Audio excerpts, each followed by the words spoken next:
If you love my barely prepared content here, then you'll love my completely unprepared content on my streaming channel, which is youtube.com/grimstreams, which is pretty easy to remember. Hello lovelies. Today we're taking a look at Free League's game Vaesen, a Nordic horror role-playing game. Though I would say that's not necessarily the right terminology to use to describe Vaesen. It's not really a horror game. There are horror elements to it, perhaps, but it will depend very much what kind of spin that your personal group goes about applying to it. It is really more of a game about folklore, about myth and legend, and the clash between the onset of modernity and the old folk ways of the past, the folk tales of the past, the legends of the past, and so on. I am a sucker for anything Scandiwegian, or sometimes people include Finland and Estonia in that, sometimes people don't. I do. I'm particularly a sucker for Finnish folklore and language, in part because Finland heavily influenced Tolkien's work.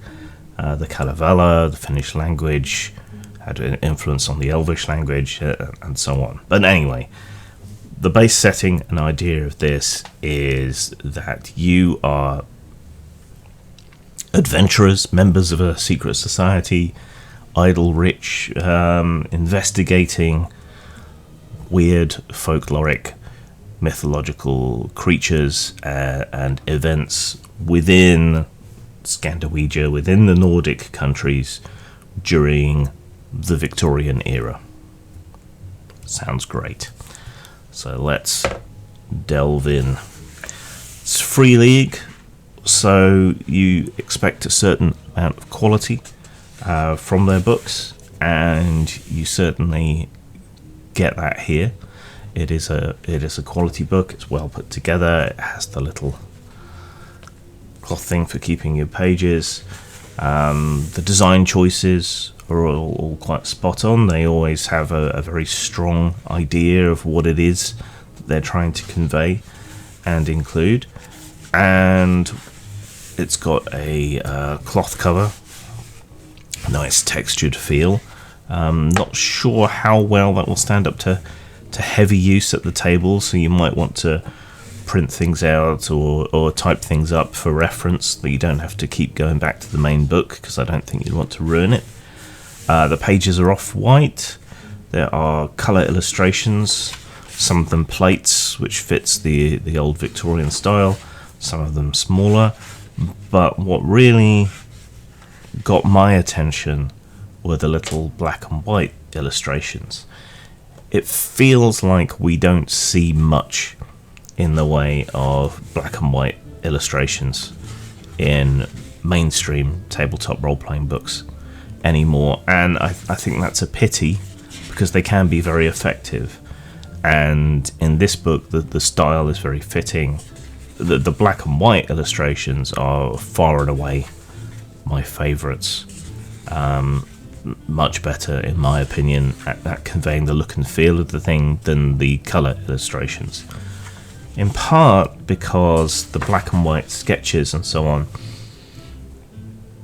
evoke the feel of a naturalist's notebook.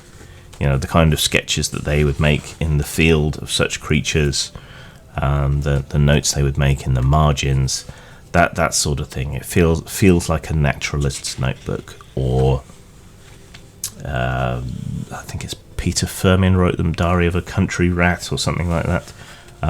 It has that sort of feel, or Lady Cottingley's Pressed Fairy book. You know, the black and white illustrations evoke that feel, which is very in keeping with the themes of the game and so on.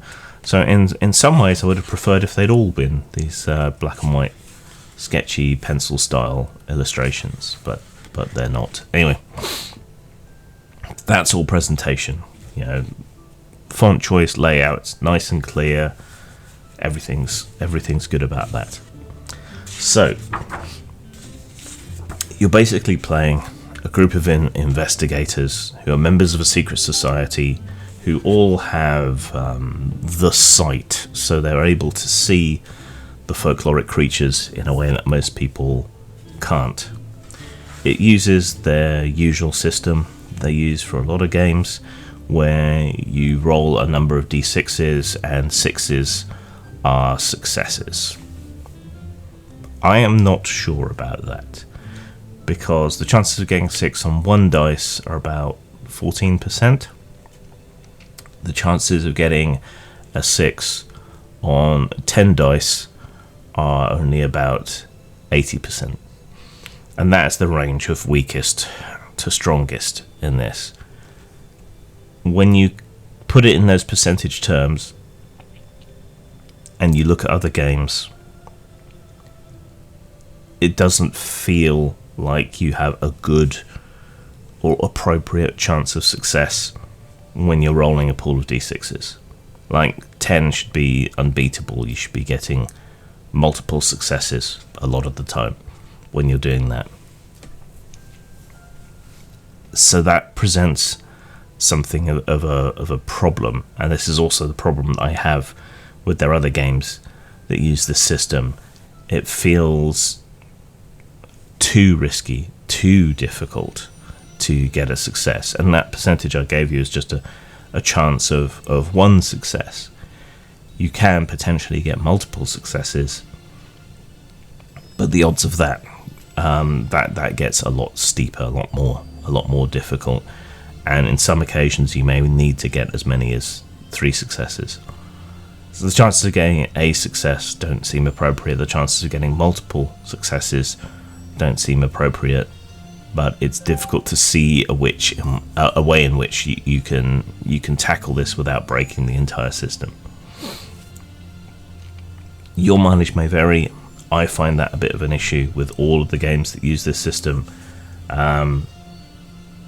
When you're playing kids or something in Things from the Flood or whatever, maybe that high chance of failure feels more appropriate. In this, when you're playing fully skilled adults and so on, it doesn't particularly seem appropriate. Anyway, you'll need a character. Your character is defined by their personality, their archetype, which is kind of a class. Not a fan, but you can fairly easily break the system to think outside the box. In that, you have age bands, though despite the illustration it kind of misses out on children, but that would be easy to kit bash, and even older characters would be easy enough to kit bash as well. There are example names, which is always a good thing to put in such a game. Choose your motivation. Why have you got involved in all this? The past trauma that you've had with the supernatural makes sense. A dark secret, which encourages role-playing. A brief side note. There's this passage on gender roles, and if you watch the channel, you already know what I'm going to say. This says that the real 19th century was a patriarchal society where men had power over women, and women were constrained in what they could do, say, and what jobs they could hold. However, this role-playing game is not about the real 19th century, but the mythical Scandinavia. It is up to the gaming group to determine how your version of Scandinavia looks, and how you will handle this around the table. We see no reason to let historical injustice limit the options available to players, particularly since there are lots of examples of powerful women in historical literature and fairy tales, which is fair enough in so much as it is fair enough. Player characters are generally speaking the exception to the rule, and we have plenty of examples of historical women who were exceptions to the rule. People who refused to act in a certain way, who refused to conform, who were eccentrics.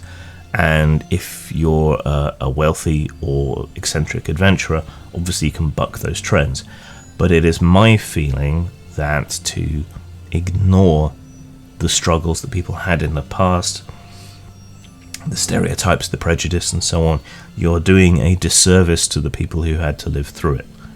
And adventurers fight injustice and treat people better. So it's better to, in my mind, to accurately portray the past without papering over it, without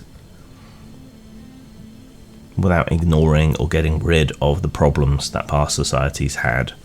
And the language in this is not the best, patriarchal and so on. No one seems to, as a historian, albeit an amateur one, ignoring the past, rewriting history bugs me. Now, the game is not meant to be set in a one-for-one historical world. It's kind of like the World of Darkness, in that it's the real world, but not. It's exaggerated in certain ways, but still, that kind of thing always sticks in my craw. And I think there's much to be said. I think there's a very positive argument for portraying history close to the way it really was, and then fighting against that or being an exception to it. Yeah. Anyway, I've made that rant many times before. Your character is defined by various characteristics, which run from 1 to 5. That contributes 1 to 5 dice to your dice pool when you're rolling to do things. You have skills. It's a fairly short and compressed skill list, so you can't really specialise with your characters in particular tightly defined capabilities. It's the kind of game where you have science as a skill, not physics, chemistry, biology, It's that kind of game. You get talents, which are restricted by your archetype, though you could always ignore that if you wanted to. So there are talents locked to your archetype, and there are general talents, and these modify various things, give you boosts and so on, or open up new capabilities to you, which is fair enough, so much as it's fair enough. As a lot of modern story-focused games do, you're supposed to set up relationships with other characters at the start of play. I tend to find that's better done to have it emerge during play, but there you go. They've abstracted money to sort of levels, which is defined by resources. There are random tables for adding particular quirks and hints to your character, and there are more random tables in the appendix for doing the same.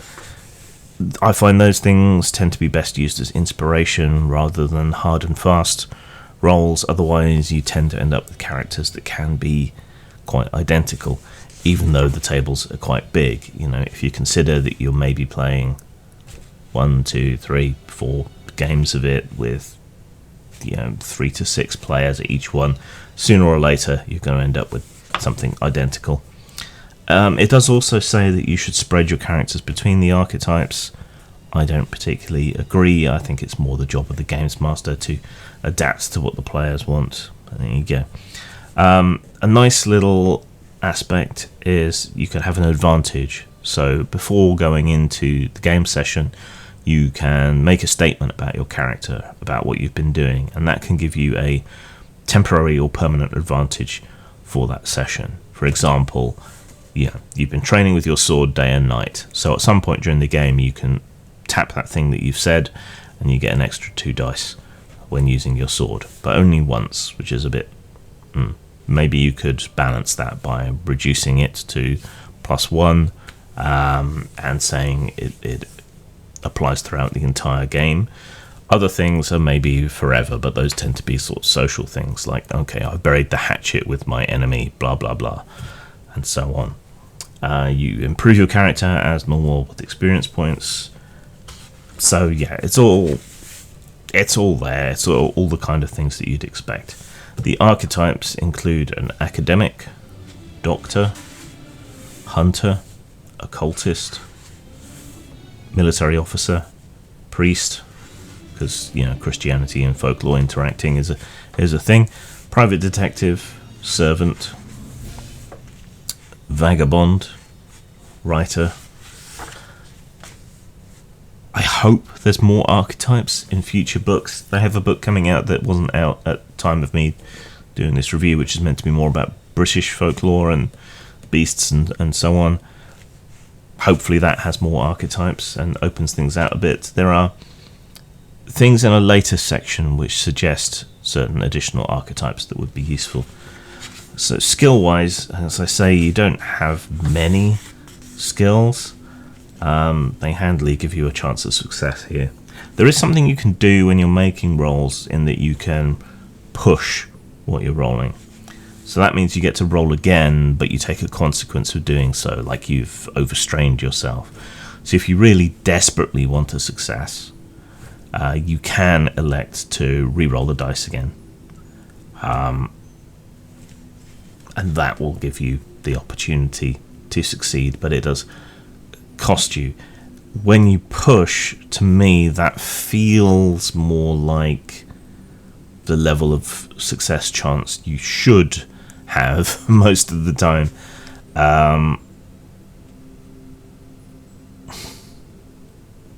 But that's not the way the game is set up. I think there's going to be a lot of whiffing, failure, more than necessary. And one thing I do like is that they've acknowledged that in this book and said, you know, if a failed roll would bring the game and the investigation to a halt, allow them to succeed, but maybe give them a consequence, or something bad happens in return. So it kind of deals with itself, but then it created the problem for itself in the first place. So the skills themselves, as I say, it's a fairly short list. They're fairly broad skills: agility, close combat, force, medicine, ranged combat, stealth, investigation, learning, vigilance, inspiration, manipulation, observation. That's it. It's a pretty short and broad list. In some ways that's good, because it helps compensate for the general lack of competence that a lot of characters have. In some ways it's bad, because you can't differentiate your characters quite so much from each other. So talents are the various game modifying, game breaking, game shifting capabilities. Again, these are streamed by your character archetype or class in common language for games. There's 3 of each. They're not hugely game breaking, but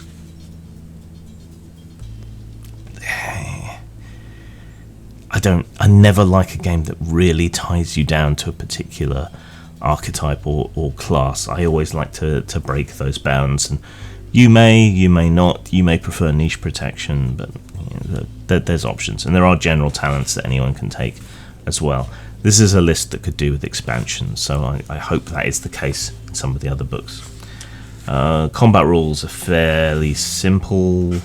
Weapons seem to do a largely set amount of damage, which I don't necessarily like particularly, but there are ways you could fix that.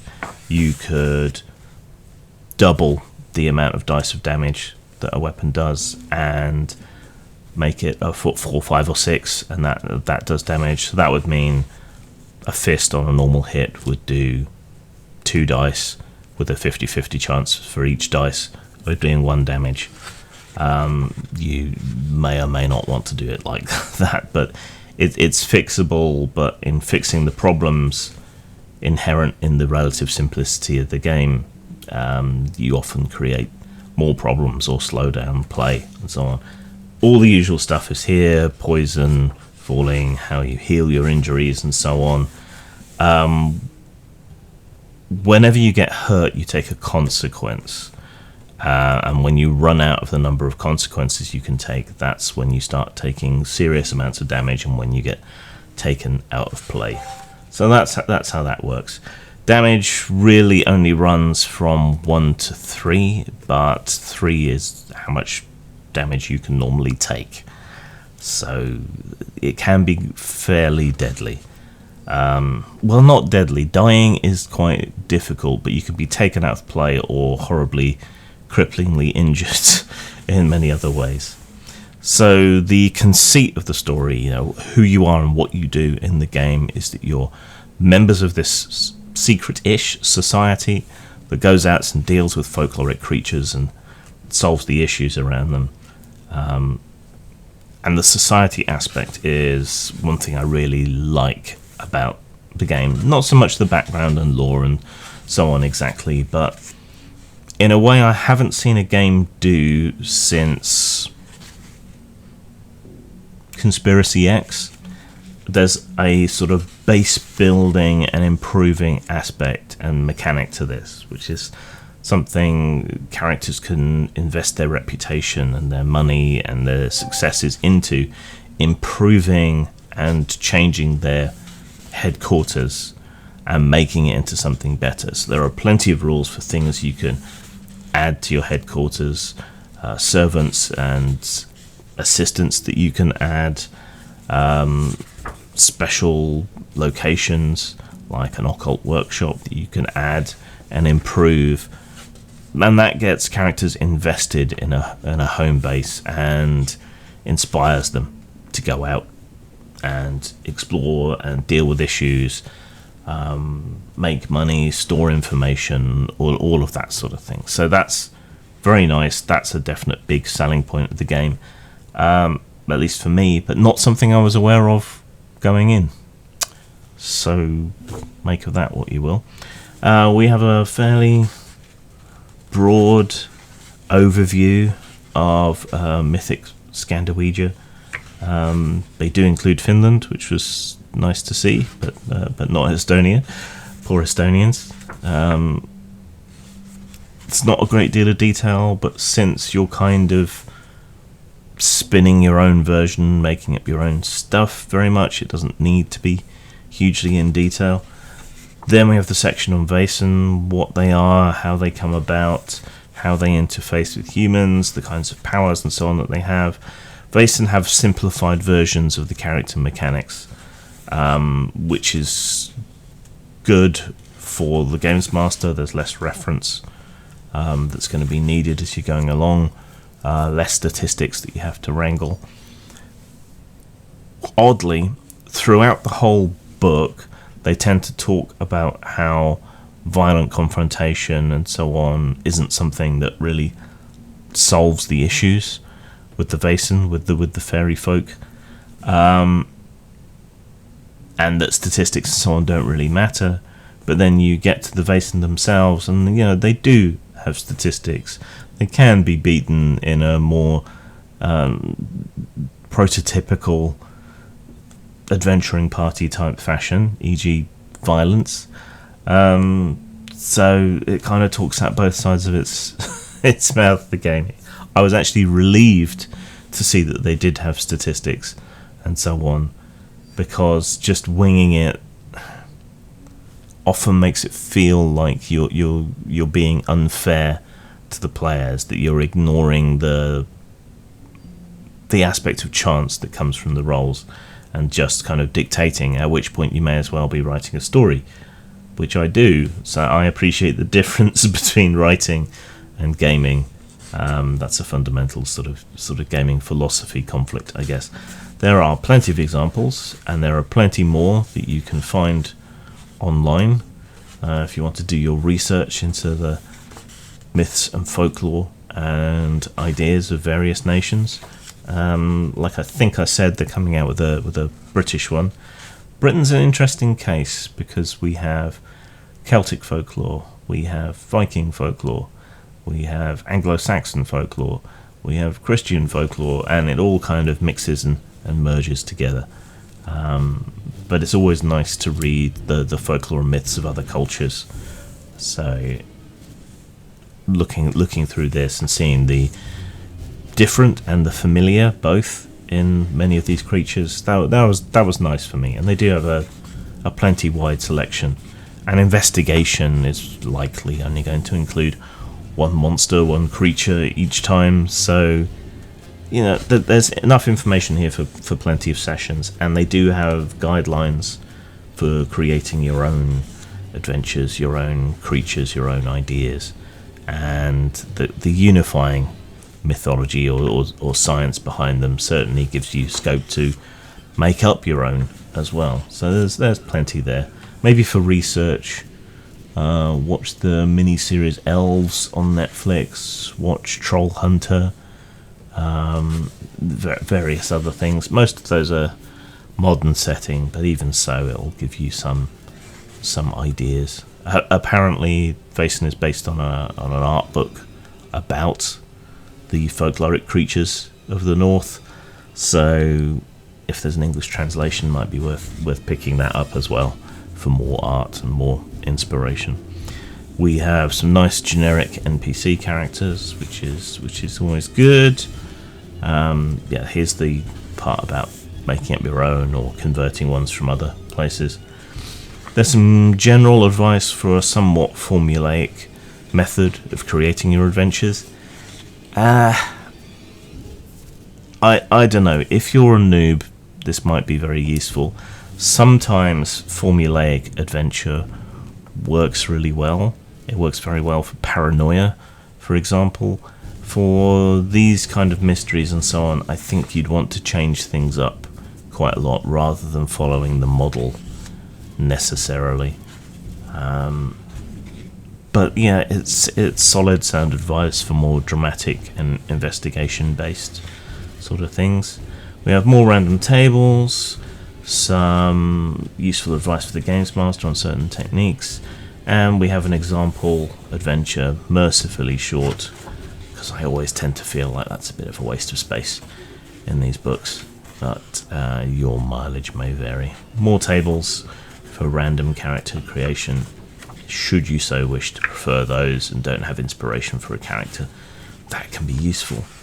So, there we go. Vaesen by Free League, using their flawed D6 based system. It is a lovely object, to the point where I'd worry about using it as a reference book, and gaming books really are reference books and should probably largely be designed with that in mind. Nordic horror is something different, Victorian era. It's kind of Call of Cthulhu without Cthulhu, or the existential unbeatable horrors that one finds within. That would be one way of looking at it, or at least Cthulhu by gaslight. In terms of style, I can't fault it. I like the style, I like the presentation, I love the black and white illustrations more than the colour ones. The choices are all solid, but it's also still readable. It hasn't gone art house, or it hasn't gone busy, like a lot of game releases in the earlier 2000s. In terms of presentation, pretty much perfect for someone like me. That perfect balance. So I can't not give it a 5 out of 5 for style. In terms of substance, I have issues with the system. I think maybe they could have gone into a bit more detail about day-to-day life and important historical events and so on, shaping the world, that many of us outside the North aren't necessarily aware of, because we're not steeped in the history of the Nordic nations. That may have been more useful even than the kind of geographical guide. There's a little bit of wasted space, but the creation rules, the maintenance rules for your base of operations, which can also provoke adventures. I love that. So not flawless, but very good in terms of substance. A low 4, I think. So that's 5 out of 5 for style, 4 out of 5 for substance. System has issues, but it can be overcome. 9 out of 10, 4.5 out of 5. So a definite recommendation, I think. It's a lovely object, it's a lovely game. What's holding it back? The issues with the system and choices about what content to present to you, which are valid or invalid, but from my subjective personal point of view, I would have made different choices about what to present. Sang. I don't often make explicitly political games, but The Little Grey Book is one of them. It's a parable about this social media panopticon we've all made, where everyone is always watching each other for anyone who steps out of line in any way. And the little grey book is about the inescapability of upsetting someone. It's a one-trick pony, but it's a good one-trick pony. Available at DriveThruRPG and post-mort.com.